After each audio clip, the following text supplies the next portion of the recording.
This video by no means is covering everything that's on the test, but hopefully it will help you study better. הבחינה מתחילה בדף 22 בחוברת, והיא גומרת בדף 45 בחוברת. דף 22 עד דף 45. And it covers 3 topics. כניסת השבת, מתי מתחיל השבת וכו'. מצוות הדלקת נרות ומצוות קידוש. השבת מתחילה בלילה. כל יום ביהדות מתחיל בלילה, לומדים את זה מהפסוק, ויהי ערב ויהי בוקר יום אחד. אוקיי?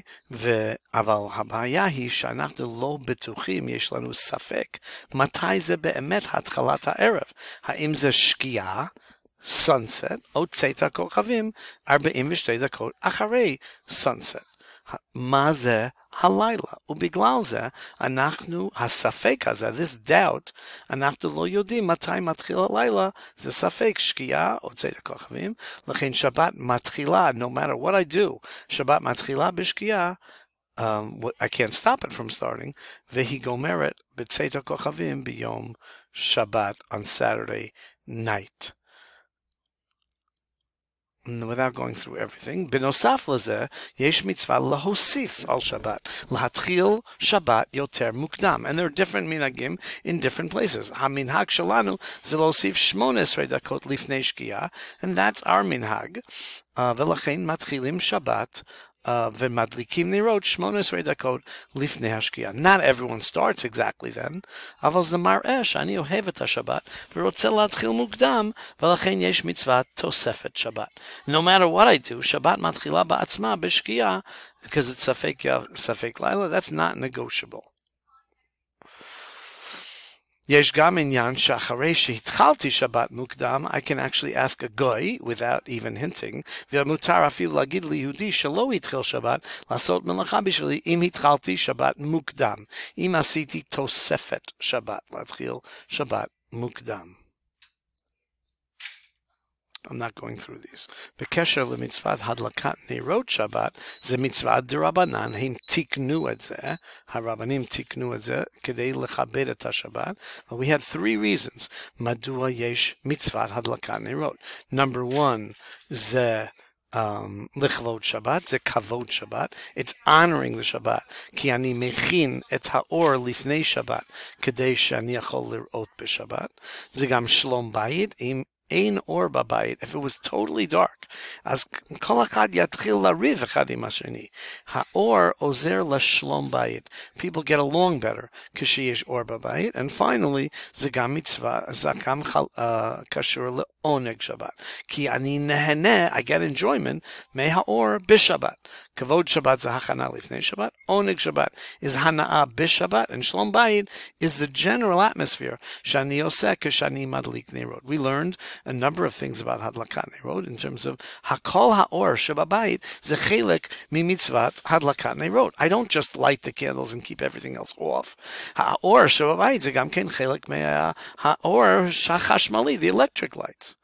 In addition, as we learned, הדרך הכי טוב לקיים מצווה, מצווה מן המובחר להדליק בשמן זית. Not everyone uses oil, olive oil, אבל זה מצווה מן המובחר, זה like extra credit במצווה של הדלקת נרות. פמוטים נעים, candlesticks, and then we had a machloket, the mechaber and the Rama. When do you make the bracha and when do you light? Really, ha-mechaber omer lefi ha-shulchan aruch katuv שהספרדים צריכים levarech kodem, because we always have this concept of over la'asiyatam. אומרים את הברכה לפני עשיית המצווה. ולכן פה גם כן בהדלקת נרות, ספרדים should be, המנהג של המחבר for the ספרדים זה לברך ואחר כך להדליק. אבל הרמה, רמושה איסליש, אומר no, שהאישה לא יכולה לברך ואחר כך להדליק, כי ברגע שהיא מברכת, that שבת starts, ואז אסור לה להדליק. ולכן היא מדליקה קודם, ואומרת את הברכה אחרי שהיא הדליקה. But of course, היא לא רוצה לקבל הנאה מהאור לפני הברכה, because the הנאה, because it's for שלום בית, and because it's for עונג שבת, the הנאה, the pleasure שמקבלים מהאור, זה חלק מהמצווה. אז לכן היא מכסה את העיניים lifnei shehi mevarechet, so she doesn't get pleasure from the candles. Vehi ki'ilu lo kiyama ta mitzvah, she didn't fulfill it adayin, ad shehi mevarechet, and then uncover her eyes to get pleasure meha nerot. V'lachein he Ashkenazim be'etzem osim over la'asiyatam. They're basically making the bracha lifnei ha-mitzvah ki hi lo mekayemet ha-mitzvah until she gets hana'ah acharei ha'adlaka. Many Sfaradim do like Ashkenazim. That's the truth. Aval b'yom tov biglal mutar lahadlik esh b'yom tov. You can't start a fire, you can't light a match, but you can light a candle to another candle. V'chein biglal shemutar lehavir lahadlik esh b'yom tov. L'chein b'yom tov kol echad mevarech kodem v'achar kach madlika. Because the fact that Yom Tov started is irrelevant. Mutar adayin lahadlik esh b'yom tov. V'chein b'yom tov, like Shavuot, Pesach, Rosh Hashanah וסוכות מברכים ואחר כך מדליקים. דיברנו על מה הדין כשאישה רוצה להדליק נרות, אבל לא לקבל שבת ולנסוע, to travel אחרי הדלקת נרות. מה היא צריכה לעשות? התנאי, והאיש לא צריך לעשות את התנאי הזה. למדנו שאסור לטלטל את הנרות, ויש כמה סיבות לזה, כדי שיהיה ניכר שלכבוד שבת הדליקו, זה גם מוקצה, וגם כן איסור מכבה או מבעיר, שאם אני מדליק נר ומעביר את זה, הנר עצמו יכול לכבות. You see this candle right here, שלפעמים החלק הזה is burning, and then sometimes it goes out a little bit. וזה קורה הרבה פעמים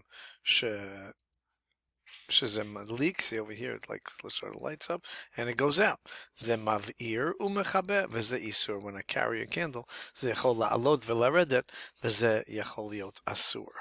לפי השולחן ערוך, אם אישה שכחה פעם אחת להדליק נרות, היא חייבת להדליק עוד נר כל החיים שלה, לאורך כל החיים, וזה קנס, it's a punishment, כי היא לא עשתה הדבר נכון, והיא שכחה להדליק נר. אבל למדנו שחכם עובדיה יוסף כותב שהיום זה לא שייך, בגלל שהאור החשמל הדלוק בבית, זאת אומרת, אף על פי ששכחה להדליק, מותר לה להמשיך להדליק רק 2 נרות בשבתו רבה. למה? כי היא הדליקה נרות אחרות, or really lights, חשמלים, בכל הבית, electric lights, ולכן היא קיימה את המצווה, יש אור בבית, זה לא חושך בבית, ולכן היא לא צריכה לקבל את הקנס as punishment. יש גם מחלוקת ספרדים ואשכנזים, אם יש יותר מאישה אחת בבית, והיא רוצה להדליק, אז אצל ספרדים רק אחת מדליקה בברכה, האשכנזים כל אחד מדליקים בברכה. Usually the mother of the household בספרדים, או האמא או הסבתא, מדליקה בברכה, וכולם מדליקים בלי ברכה בספרדים, אבל האשכנזים כולם מדליקים בברכה. Here are the questions I sent you, 6 through 11. מדוע מכסים את החלה? We learn מכסים את החלה מלמטה למעלה, לזכר למען שהיה מכוסה בטל מלמטה למעלה, ויש גם עניין של קדימה בברכות. זאת אומרת שבדרך כלל אני צריך לברך המוציא קודם, during the week, אבל אנו בשבת מברכים על יין קודם, ואם מברכים על יין קודם צריכים לכסות את החלה כדי שלא נצטרך לברך המוציא, because you don't see the חלה, לכן מכסים את החלה. מה זה לחם משנה?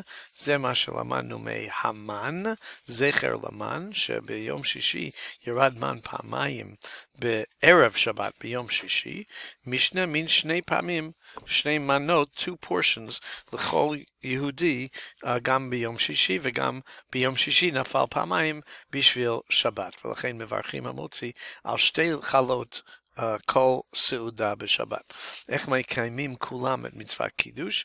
So, כל המשפחה שומעים את הקידוש, you don't really have this question, but you should know this, כל המשפחה שומעים את הקידוש מהאבא, ויוצאים בקידוש שלו, מפני הכלל של שומע כעונה. כששומעים את הקידוש, זה כאילו אמר את הקידוש, או כאילו אמר אמן לקידוש. אז technically, אפילו אם אני לא עונה אמן, אני יוצא, but you really should say אמן. לקידוש הזה, כששומעים ומתכוונים לצאת, אני צריך כוונה השומע, ומי שאומר קידוש צריך כוונה, וזה כאילו אני אמרתי את הקידוש. מדוע לכתחילה, really the correct way, הדרך הנכון לקיים את המצווה, זה לא להגיד ברוך הוא וברוך שמו, אם אני יוצא מקידוש אחר, so אם האבא מקדש בשבילי, כאשר יוצאים כשומע, כעונה, like we did in the previous question, אסור להפסיק, to interrupt באמצע בדיבור, ואם מפסיקים בדיבור, לא יכול לצאת, and ברוך הוא וברוך שמו, זה נחשב כדיבור שלא צריך. אדם בדרך כלל מחזיק את היין ביד ימין, יש מנהג ששמים את הכוס בפעם, בכף היד של ימין, היד הוא כאילו למטה והאצבעות הן בצד הכוס, but that's just a מנהג, לא כולם עושים את זה. מה זה מזיגת הכוס? יש גם מנהג לשפוך קצת טיפות מים לתוך היין לפני הקידוש, וזה בגלל שבזמן הגמרא היין היה מאוד מאוד עבה, very thick, וקשה לשתות, ולכן הוסיפו קצת מים כדי שיהיה יותר קל לשתות את היין. I'm not going to do ד' מהו גובה הכוס, הוא צריך להגביה את זה, להרים את זה, טפח או יותר מהשולחן. לפני הקידוש צריכים לשטוף, to wash את הכוס בפנים ובחוץ, לפני הקידוש, וצריך להיות לפחות רביעית הלוג של יין בתוך הכוס, so the כוס has to be big enough כדי להחזיק, גדול מספיק כדי להחזיק, to hold 3.3 ounces, שזה רביעית הלוג. מדוע הכוס צריך להיות מלא? זה לכבוד הקידוש, לכבוד הסעודה, זה נחשב לכבוד, I fill it up as much as I can. מה זה כוס פגום? So there are two things. אסור שיהיה לכוס פגם עצמו, can't have a dent or a crack. סדק, אסור לקדש על יין שכבר שתו ממנו, it should say שתו ממנו, that's a typo, like my blood, it's a type O. אם כבר שתו מהיין, אסור לקדש על היין הזה. You would have to pour from the bottle into the cup, כדי לתקן את היין הפגום, היין שאסור לשתות. I'm sorry, אסור לומר קידוש עם יין הזה. שתיית היין ואמירת הקידוש, לפי המחבר צריכים לעמוד, לפי הרמה יושבים. Usually ספרדים עומדים, כמו המחבר, ואשכנזים יושבים הרבה פעמים, not all אשכנזים, הרבה פעמים אשכנזים יושבים כמו דברי הרמה. That's it.